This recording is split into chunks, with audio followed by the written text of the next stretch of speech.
of the trade 35. That hesitation was there because I forgot what actually title the number. Can't believe we've done 35 of these things so far. That's pretty good. Not too shabby. Now I got another bunch of them lined up. Hopefully they'll all kind of tie in together with what we're doing, so that's good. So it was working, and then it all went south.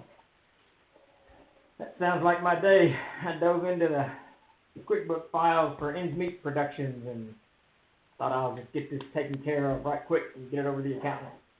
But that didn't pan out at all. We did some shenanigans with Google Ads back in June and July that tangled the whole thing up. So I had to make categories and blah, blah, blah. And that took me all morning. So lots of fun, lots of accounting this morning. Something I don't push. Flat tax, people, flat tax. Hey, Epi, Barry, Red Dragon, how's it going? Yeah, I don't know. I think it was actually, I don't think it was a short film. I think I got tied up into one of the Humble Bundle ad things with Frog God, and it billed off of the 𝐓𝐫𝐚𝐝 credit card and blah, blah, blah, blah, blah. I don't know what it did, but we had to scramble and put a bunch of troll money in there to cover that, and blah, blah, blah, blah, blah, blah. It just makes for accounting problems when we cross. What do they say in Ghostbusters? Don't cross the streams. So there it is. We're gonna give it a few minutes like usual for everyone to kind of wander in. Hope everybody's having a good Thursday. A little wet and cold here in Arkansas. Need to set fire to my office to keep myself warm these days. Or so it would seem. What in the world? What kind of graphic you got there going on Jim's trick number 1? That looks like a video game that my children play. They can learn on the job, Red Dragon. That's what we do here at Troll Lord Games. Nobody needs training. Here's what needs done. Go. Apparently I need to iron my shirt. But such things are not to be. Oh, nice, Epi. Day off is a good thing when you can squeeze it out. It is that thin blood. I don't know. Cold's been getting to me these last couple of days. I think it's because I'm eating less cheeseburgers. And nobody should be forced to eat less cheeseburgers. So, cheeseburgers are delicious. Delicious.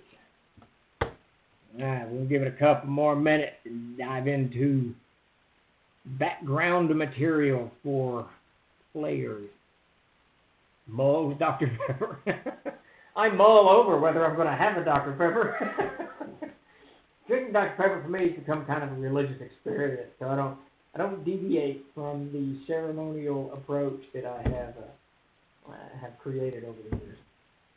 At least I attempt to not deviate from it. I like my nice cold can of Dr. Pepper. Speaking of which,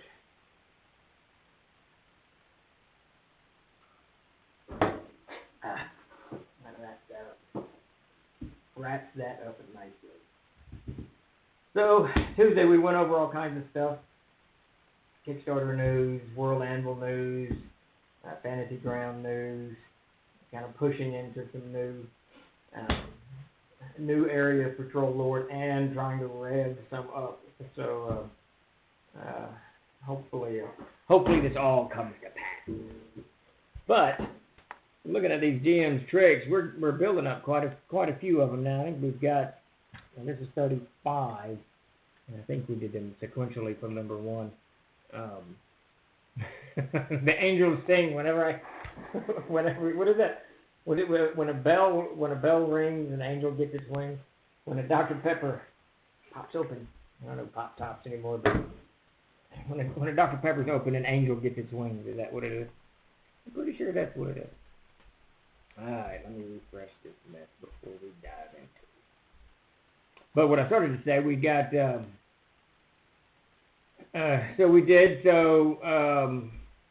my title needs fixing. Something broke over here, Tim.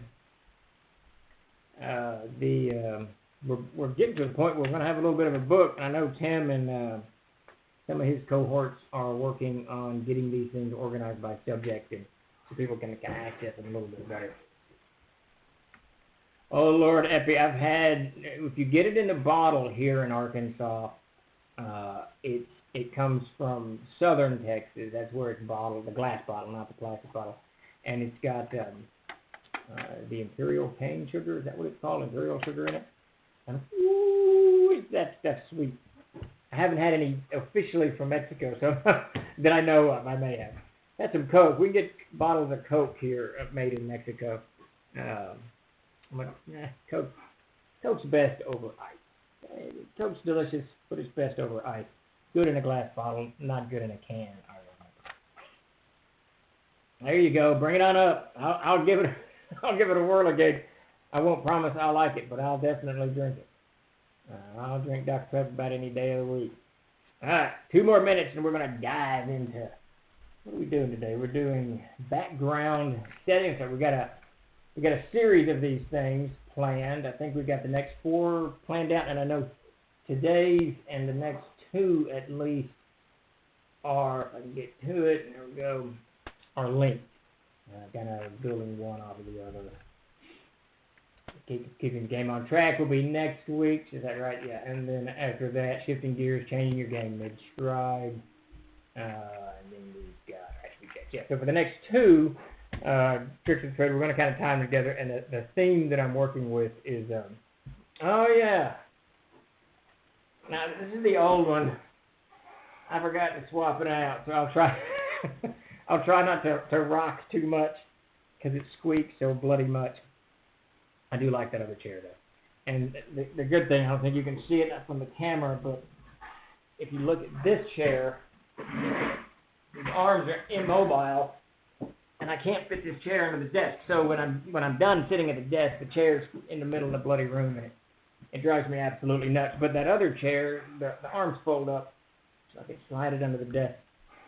It's probably going to be this weekend when I officially get it. I was testing out my son, so I'm probably going to officially get it and put it in my office so that I can, certainly for the switch feed, but mostly so I can push that chair under my desk. That's my, I can't, remember, it's one of those gigantic, can you see it? You can't see it.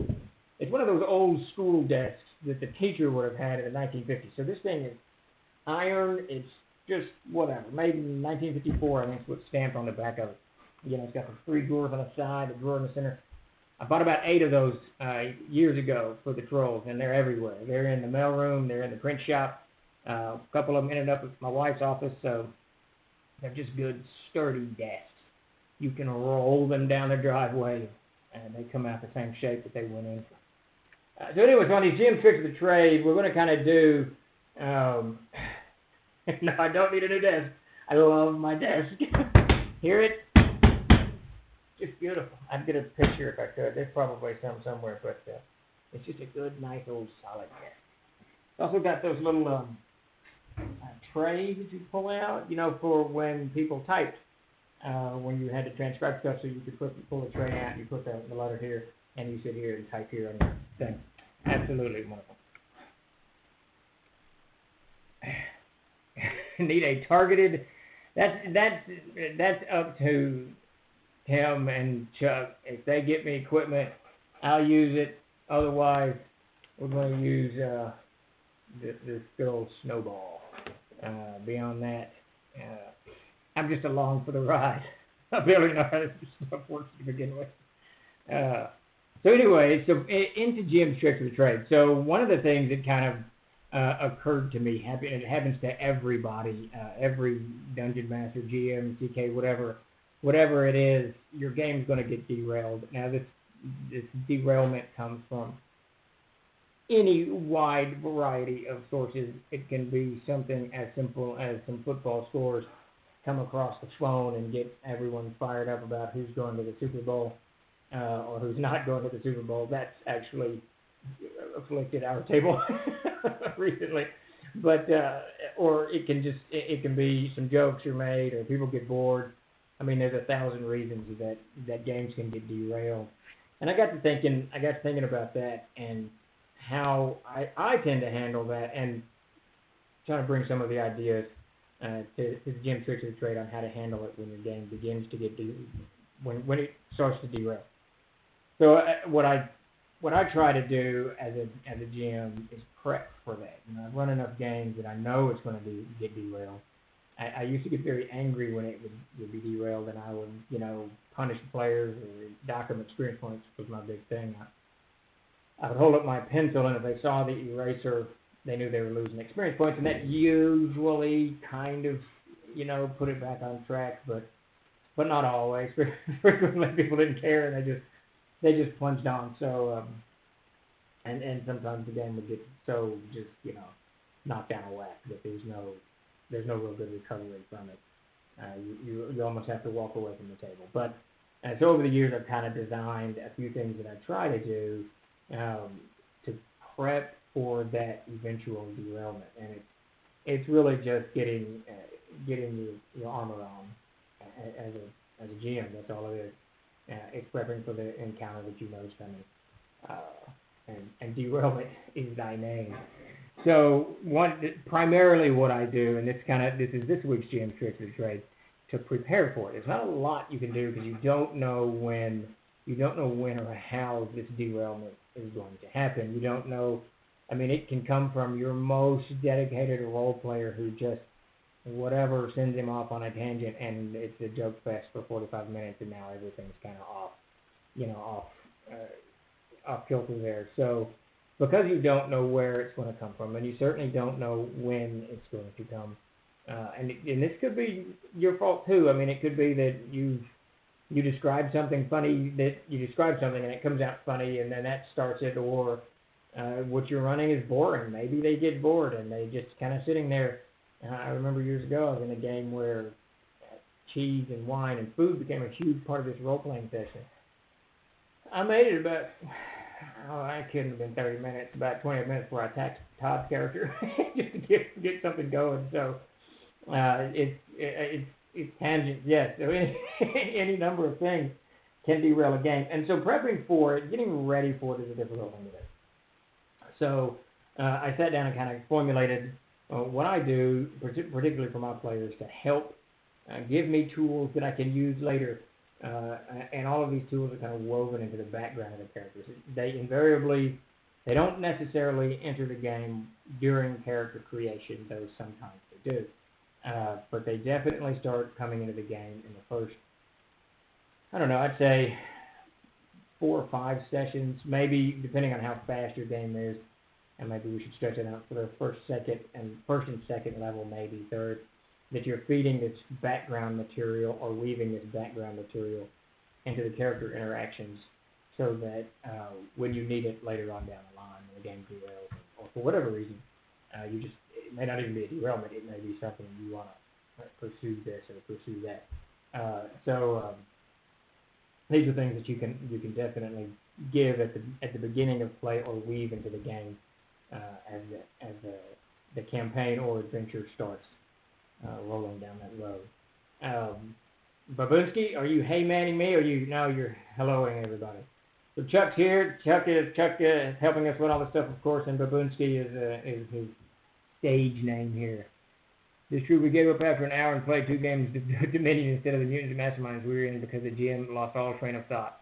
But I don't think she has a master plot in mind. She's bumbling along with letting us do whatever, which I'm not so keen on, but the other 2 don't seem to mind.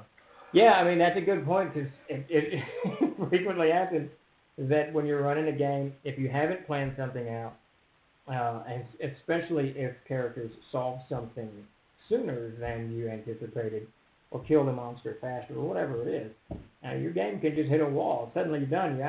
You're out of fresh material. You don't know where you want it to go, so now you're kind of spinning it. I do a lot of games where I do just kind of spin it because my players are so we've gamed long enough together that they all kind of know reactions emotive responses and what is that from Blade Runner? Reaction time is a factor in this, so please pay attention. They definitely have that going on and kind of can anticipate where I'm going frequently. At least Matt definitely can. Chris to some degree too. But yeah, it's anything can derail it, and it's not just a player problem. It's a CK problem too. And this is what's nice about this background material that we're talking about, and it's really the focusing elements is what we've called this trick of the trade, and it really is building things that allow everyone at the table to focus in on during gameplay. And the first of these elements that you can give your players, and this is probably my favorite. You've heard me talk about NPCs a lot. We've got obviously the NPC Almanac coming out. NPCs play a huge role in the game for gazillions of reasons. They're not just people to pass information on, but in this case, what I like to do is create NPCs and weave them into the background of the character's story, so that the player's got a little bit of grounding, and I've now got a tool that I can use later down the line. I think the examples I use, one that comes to mind most is Charles Dickens' Oliver. Is it Oliver? It's just Oliver, right? Is it Oliver Twist? No, whatever. Oliver, the character Oliver, whatever he is. And he travels with this gang of kids, and they're thieves and whatever it is. But so you can take that kind of same idea and give it to a character. When you grew up on the streets of Freiburg, you were part of a small gang. Here's 4 or 5 names of these people that you knew as a child, and they write them down, and you can even tell the player to describe them or whatever, write down the descriptions and some traits of these guys, so that they've just got this the grounding for their character, but now you've got these NPCs laid into the framework of your game so that you can use them later. Excuse me.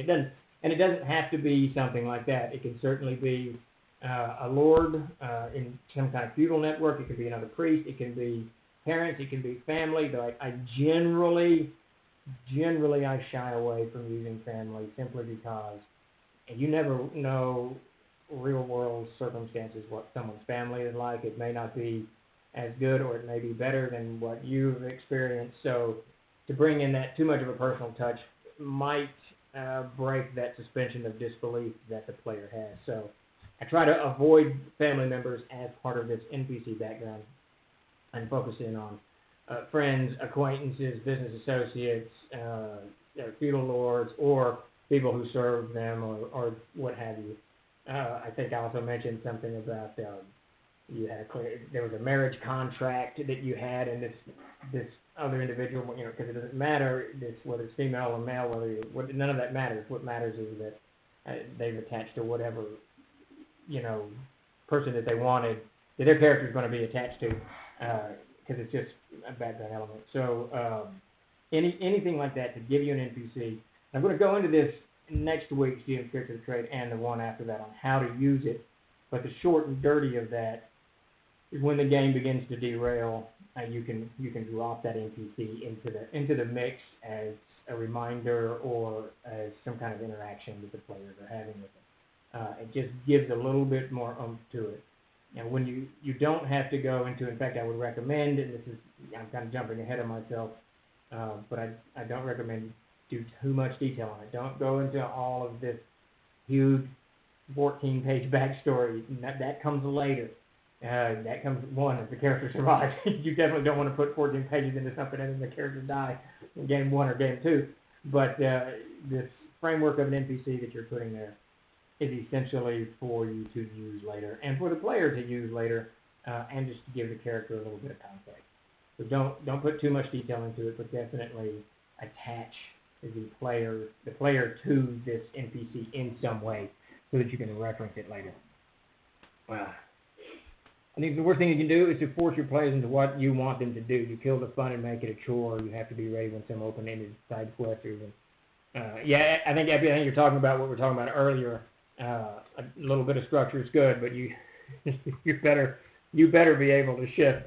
One, because you don't want to get your players bored. If they don't like the track that they're on, they're going to get off of it, and they're going to get or they're going to be bored, and then that's going to derail your game, and then you've got all these kind of problems. But also they do things constantly. I mean, I just very recently, I think I talked about this a couple of weeks ago in our game. There's these 5 major things in the Breath of Orndul that TROLLZAH the wizard had to find. They didn't know where they were, and they had an encounter with this extraordinarily powerful being, and he used that encounter to, and the being is a tree. It's one of the ancient trees in there, and is possessed of all kinds of knowledge because it's so very, very old. And so Chris used that to apply that creature for the information for where these things, they knew 2, where he needed 3 more, found out where the 3, 4, and like three other things were in like 5 minutes of role playing. So it really kind of derailed a good 3 games at least, that these guys are going to have to play to find out where this, to even find out where the stuff was, let alone go and get it. And so they just kind of bypassed all that. So all of my kind of half put together notes and thoughts on the quest for finding the information were pointless and out the door. So you definitely have to be able to shift very, very quick. So definitely. All right, so on to number 2. I think we've covered NPCs. That was trick or trade number 1. Giving your characters NPCs, attaching them to NPCs in some capacity, which leads us into number 2, which is another favorite of mine. We've talked about this quite a bit. I think we talked about land as treasure. In this instance, we're not really looking at, tied into the land is the idea. We're not really looking at necessarily a legal tie, so you have inherited the barony or whatever. So that can certainly be it. What we're looking at really here is taking a piece of your map, your campaign world, your home world, whatever it is, a very small piece, and attaching your characters to this land in some way or the other. I specifically mentioned using a cemetery. I think perhaps they have family members that have passed and are in the cemetery, or a good friend that's in the cemetery, and this land is kind of not sacred but very valuable to you. This type of stuff, and of course you can go beyond that too. The family farm, that plays into it. You can definitely do the nobility. I'm the 4th son or the 4th daughter or whatever, the disenfranchised, child of. Any number of these things can be used, but just in some, and it goes even beyond that. You can simplify it tremendously by saying you've got the 𝐓𝐫𝐤𝐬 Tavern in Innsmead is your favorite place to drink. You've been drinking here for 12 years. Everybody loves you. Everybody knows your name. So this is hearth and home for you, and you've tied that player and his character or her character to that tavern, to the 𝐓𝐫𝐤𝐬 Tavern, so that when the time comes and you need to draw their focus back to the table, you've got this other tool, NPCs perhaps, but this other tool of land, of a spot, of a place in the world that's where everybody knows your name. That maybe that they're going to step up and defend, investigate, or whatever it may require to bring some kind of order back to that world when it gets upset. And that, of course, is the end game here, is when your game becomes off focus, you're able to take this piece of land and threaten it or enrich it or whatever it is in some capacity, so that the players become focused on it later and get them back at the table. And Katie brought the door on this one. There was absolutely all kinds of stuff that you can do on time with the land. And I would stress on to try when you do this. This is not in the course of their 10th level they've become Lord of X, but this is in the creation process or in the first few levels process, first few adventures where they get associated with this piece of property, this area, this landmark, this whatever it is. And again, you want to keep it a little bit vague. You don't want to go into huge amounts of details, just like the NPCs. All you really want here is a fictional anchor to this piece of property, to this whatever it is, to this landmark that you can use later, that the character has in their background. With that in mind, I would stress, in my end, I don't really stress legal ownership of it. So I kind of go away from family farms, and if I do, then the player doesn't actually have rights to it. Someone else in their family does. But I try to go away from the legal side of things and you do the sentimental or emotional side of things. Primarily because feudalism is extraordinarily hard to understand, and it's extraordinarily hard if most of our games are built around at least a quasi-feudal system. The feudal system is relatively hard to understand, and it's we've talked about this before. It's crazy difficult to get players and gamers who have grown up in the Western republics and parliamentary systems to understand the way a feudal system works, the way respect and ceremony is built into the political network, because you all run into this. Your players, when they meet the lord or lady or whoever, the baron or baroness or the duke or the king, they're always mouthing off. They never want to bow. They never want to show respect. They never want to do these things, which in a feudal system are not seen as subservient in the manly sense, in whatever sense that you're looking at. It's more seen as respect, as part of the whole political system. Ceremony was a massive part of it. I was just reading about Louis XIV the other day, reading a bio on Louis XIV, and he explained to his son, because the ceremony, of course, by the 1680s, when he was writing, 1670s, when he was writing, that the ceremony in European monarchical courts was just beyond imagining. I mean, it was just huge. It was from someone putting his shirt on to whatever it was. Boy, man, I've really digressed here. But anyway, so he said the ceremony isn't here just to show fancy wealth or whatever it is. The ceremony is here to actually show power. And that's what the whole feudal system is about. And it's difficult to impress that upon players that have grown up in southern Arkansas and are very, very used to saying what they want to say and assembling where they want to assemble, carry whatever arms they want to carry.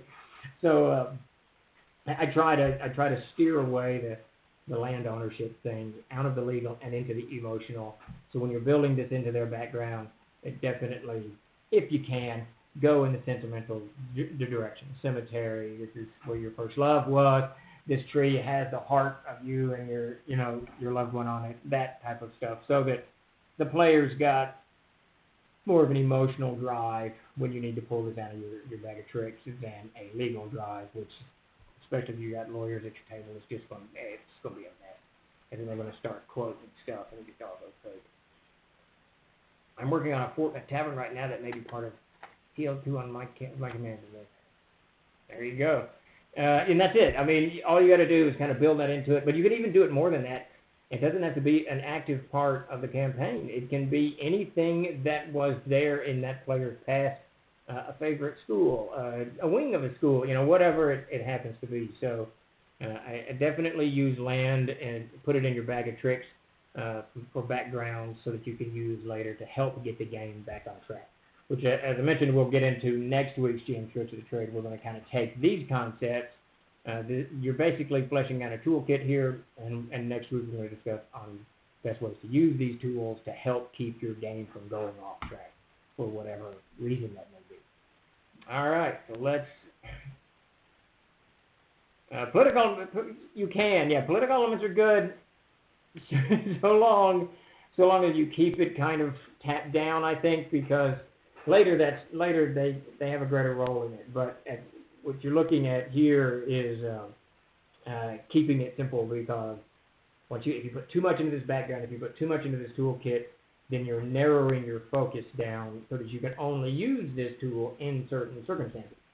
But where we're talking about NPCs and this kind of sentimental land not ownership, but the sentimental land attachment, what we're looking at doing here is giving the GM a tool that they can pull out later.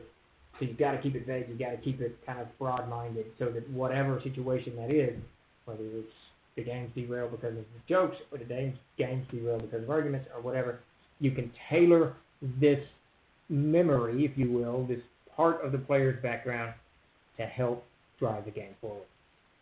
So that leads us into 3. Do we have any questions or commentary so far? Like always, a lot of you have experience running games for many years, and don't let me just drone on. If you've got ways that you handle things or things that you do to help prep people, dive into the chat room and let us know. Today's topic is building backgrounds to help keep your game on solid ground. Man, that was a much better title than what I had earlier.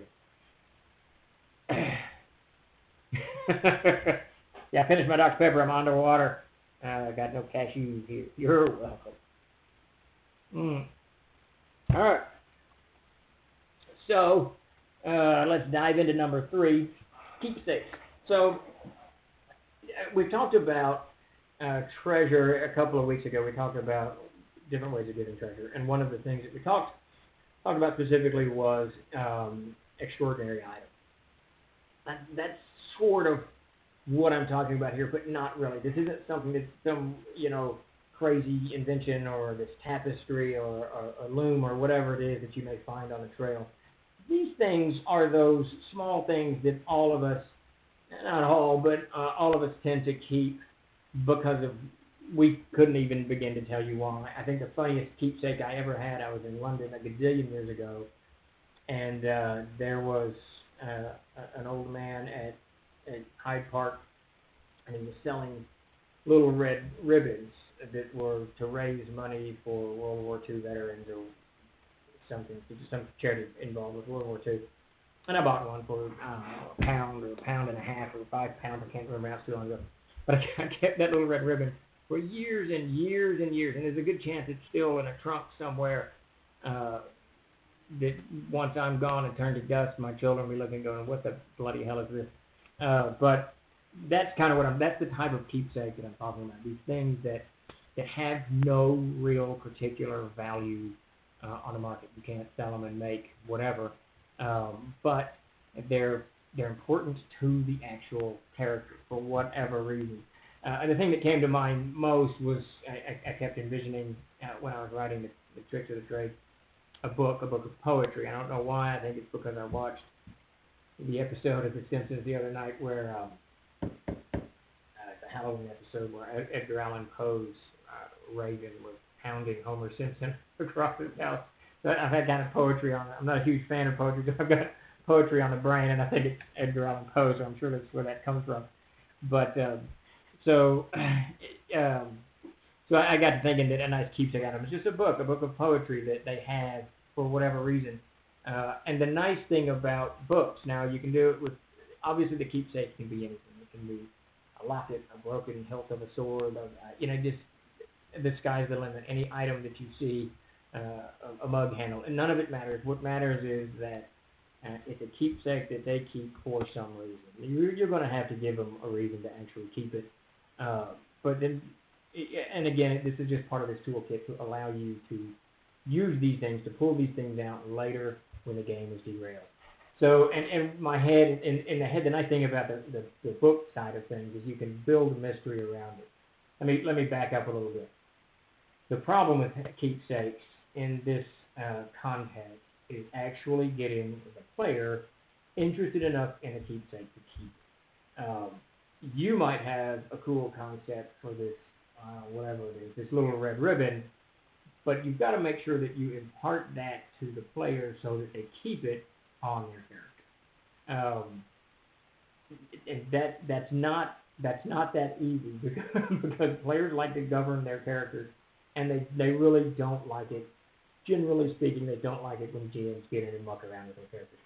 So you're going to have to probably build a little bit more of a backstory around the item itself and weave that in a little bit thicker into these characters. And if you want to go with the red ribbon idea, it can be something like your father was slain in X war, and these red ribbons were given out to the villagers who fought, and it means something to you.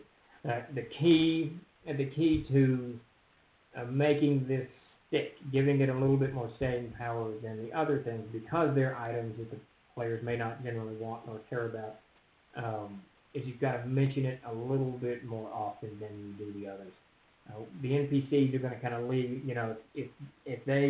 if you chose as the NPCs in Trick or Treat #1 to give them a child that they saved from a well years ago, and this little girl's name was Alicia, and she followed you around the village until you at last left, that's going to leave kind of a resonating moment, and they can remember that, and they can kind of attach in a human and emotional sort of way. And the same thing with the land. This is this is where your dog was buried when you were a child, and where your dog was the only thing that kept you from blah blah blah blah.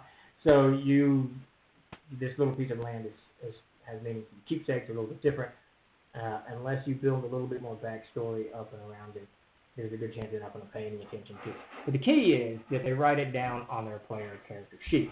Once they have it, you've got them, and I recommend that you mention it once in a while. Every 3 or 4 games, have that keepsake fall out of the backpack. They pull some coins out of their pocket, and there's that keepsake, whatever it is. And you do that 2 or 3 times, and you're actually going to, the player is now going to start assuming that item has more value than they first gave it. So they'll start paying more attention to it, which is exactly what you want to happen. This allows you, again, you have to keep it somewhat, you got to specify in this one, but you got to keep it somewhat vague so that later down the line you can use this as a plot device, as Chuck mentioned, to help propel the game forward, bring it back at the table, keep it from being derailed, whatever it is that you're doing with it. The keepsakes are a really cool concept. I like the idea of the book of poetry, or a book or something like that, because you can do an inscription in the book that says something like this book has more value than you realize at the moment. This book has more value than you're giving it. Something innocuous that actually makes them think, oh, wait a minute, maybe there's something here. And of course, later you can put value in the book. You can actually give this keepsake some kind of transient magical ability, or it attaches to something else, or matches with something else. Oh, the sky's the limit on these things. You can take this keepsake and use it as an item that actually helps propel the whole game forward later on down the line. Keepsakes definitely ties nicely in with the NPCs and the land. Again, on this, you probably have to give it a little bit more context than you do the other 2. Let's amble right on into number 4. We are at animal sympathy. Yes, almost always, to start out with. So Chuck asked if these keepsakes are always mundane, and I think so. Generally, I make them mundane to begin with, because I don't know what I'm going to do with them. I might give them kind of this magical ambiance about them, but I don't even want to do that, because I don't want to give it too much special qualities, and I may never need it. It may never attach to anything. It's just really, like you mentioned, a plot device to help me later on down the line. I try to make it mundane, try to somehow attach it emotionally to the character, because that's really what all of these things are: the NPCs, the land, keepsakes, and we're going forward into animals. All of these things are emotional. I don't know what word it is. Whip came to mind, but that's what that's sort of what you want to do. Sort of what you're trying to do is give the player an emotional strain in their player character that can come out later. And they don't have to role play it. That's not relevant. Some people don't like to role play. Some people do. So that's not really it. It's just to give them this emotional attachment to an item. Then later, if you need it, if you need the characters to focus, the best way to get someone to focus is not politics. It's not economics. It's whatever else you can think of. It's dying and emotion. We all have these emotive responses. It's built into our biological networks. I strongly suspect that our emotional responses is evolutionary devices that have come up in Homo sapiens that allow us to deal with all of this, all that we're doing. So really, all of these things are to create an emotional response in a character. And to give you kind of a snippet of what we're going to talk about next week, the idea is when your game is beginning to unravel or to derail, you're able to pull one of these plot devices out, one of these tools out of your toolkit, focus in on one player and say, hey, XYZ, this brings to mind that child you rescued from the well type thing. While everybody else is cutting up and everybody else is doing things, you're focused in on one player, and you're trying to get them playing, them back into what's going on, or even onto a side quest, as was mentioned earlier, so that you're now playing with one person, and the hope is that everybody kind of tumbles into the game simultaneously. So on to number 4, and like I said, we'll dive into more of those next week. Tips, tricks on how to keep your game from derailing, and then after that, the third one will be once it's derailed, when everything failed, your toolkit is empty, and your your attempts to keep it from derailing didn't work. This is a good way to shift it. And all of these things will play. All five of these four plot devices will play into trying to do that further down the road. So the last one, and this one probably is the one I've had the most fun with. You either get two people either really just don't care because they don't put a face on the animal, or they don't like animals. Some people just don't. But more often than not, people have a deep affinity for all kinds of animals, whether they're alligators or wildebeest or bunny rabbits or birds or whatever it is. People generally have an affinity for animals, and they don't want an animal to suffer or what have you. So to weave this concept into their background, whether it's they were, farmers, this kid you were a shepherd, you took care of the sheep, you worked with the cattle, you held for cattle, you had a dog that followed you around. There was this cat that kept you company. Whatever it is when you're putting their character together, or as you're kind of weaving the first 3 or 4 games and you realize that this character is actually going to live, you take these, you weave this animal into their background, into their story. And it's the same thing with the keepsakes and the emotional tie to the land and the bonding with the NPC. Any of these things, you're making an emotional attachment so that later down the line, you've got a tool that you can use. If you've decided that a dog is the direct route you want to go, and when you were a young child, this dog was your only friend. You had no friends in the village, and this old scrawny dog, you found her dying, and you fed her, and she became attached to you, and she barked when anything bothered you. She kept people from picking on you. Whatever that happens to be, you now have a nice attachment to a dog, so that later you can say, if you need the game, if you're trying to patch the game back together, you see this dog on the side of the road. It's very, very scary. So you can see where I'm going with this. It might have been in the background on January 1st, you created these characters, helped them create these characters, fed this background material into them. But it's not till November that you pull this emotional attachment to animals out and use it at the table to help your game get back on track. Because immediately you say, you see this scrawny dog on the side of the road, it reminds you of the dog that took care of you as a child. That immediately, that character, generally, not always, but generally the player is going to focus in on, okay, wait a minute, what? And forget about who's going to the Super Bowl for a minute, because now they're kind of confused as to why this plot device, or why this seemingly irrelevant background note suddenly is relevant, or suddenly is whatever. And this is where, Chuck, you can start kind of adding a magical element to it if you want. If you want to give it that kind of depth or expand it that direction. And you certainly don't have to. Really, the idea is to help keep players focused. But this is where you can give it that kind of magical element when it doesn't the whole thing. Yeah, absolutely. So it's not like a familiar.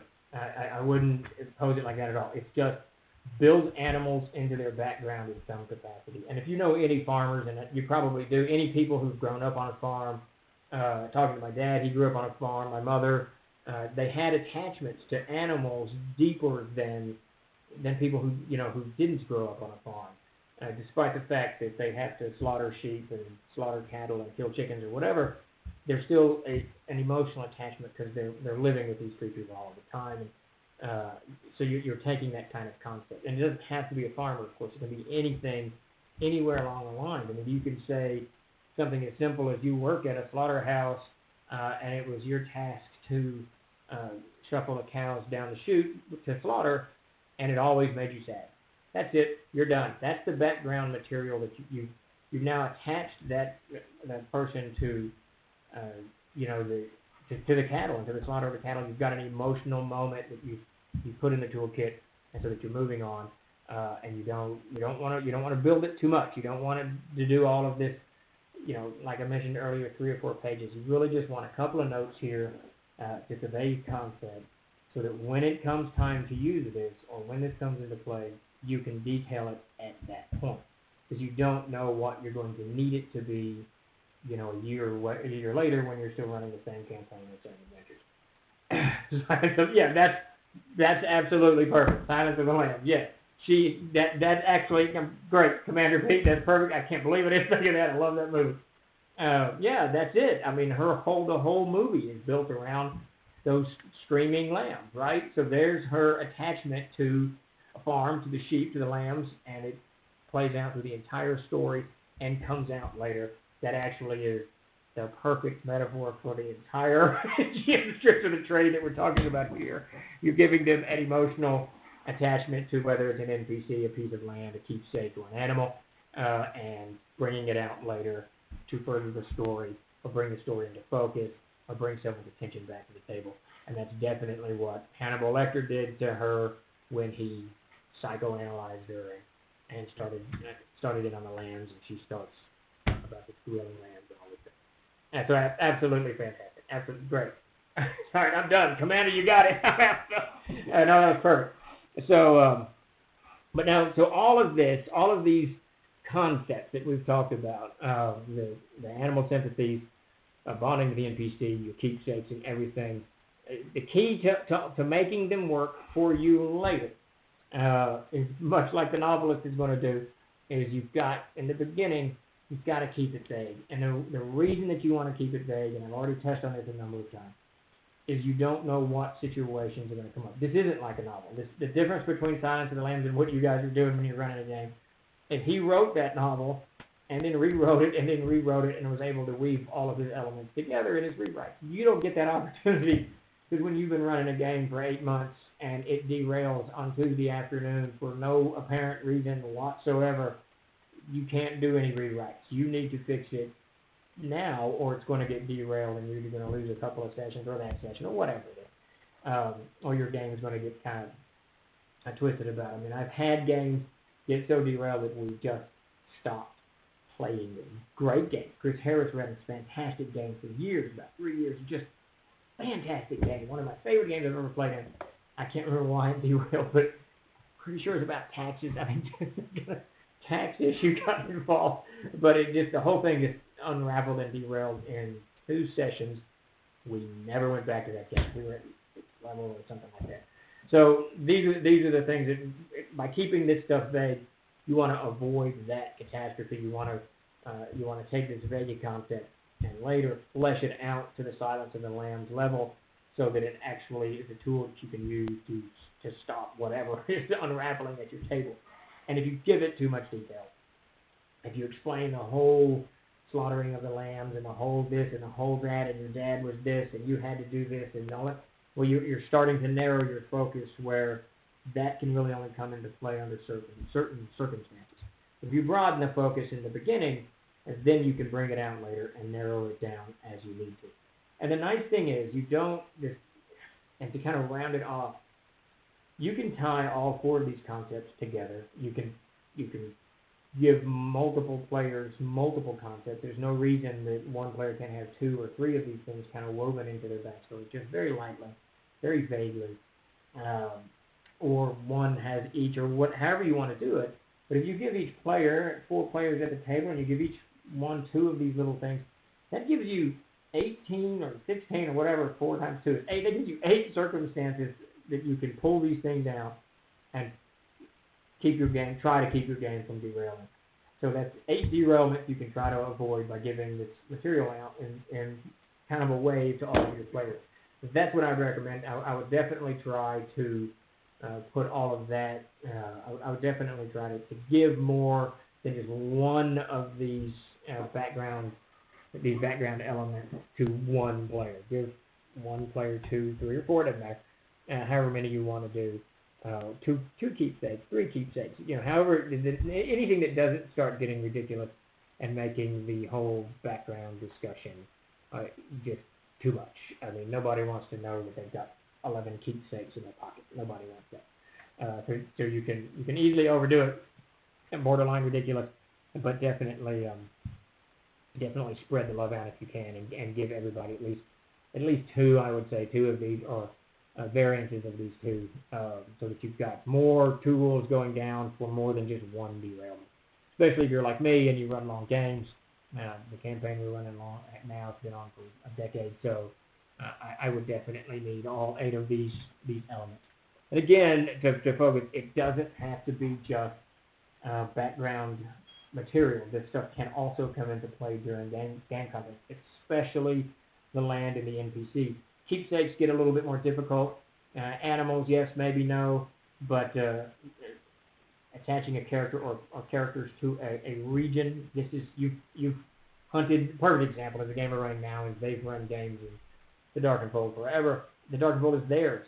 They pretty much, anything that goes into the Darkenfold, they want to know what's going on. They police it. So they've got this emotional attachment to the Darkenfold. The best way to piss people off at the table is to start doing something in the Darkenfold. I've learned that the hard way. And that's a very good thing, though. And NPCs, of course, as you play throughout the game and carry on, they can meet new NPCs and develop attachments, which is why I always encourage a little bit of NPC interactions in games so that you can actually fall back on these later when you need to. And this is just one of those tools in your toolkit. Let me see. What are we doing? I think we're about done. I think we've wound up, but that's all 5 of them. So we went over. I have no idea what's going on in the chat room, so I'm just going to continue on. So we went over creating background material that gives you, the GM, tools later to keep a game from derailing. And these include creating emotional attachments to NPCs, tying them somehow to the land, specifically through sentimental reasons, keepsakes that have some value beyond that have a sentimental and emotional value beyond, a monetary value, and some kind of connection with animals in one way or the other, so that you can use these tools later. Now, we are definitely going to do next week's Tricks of the Trade is, let's see, I got it here.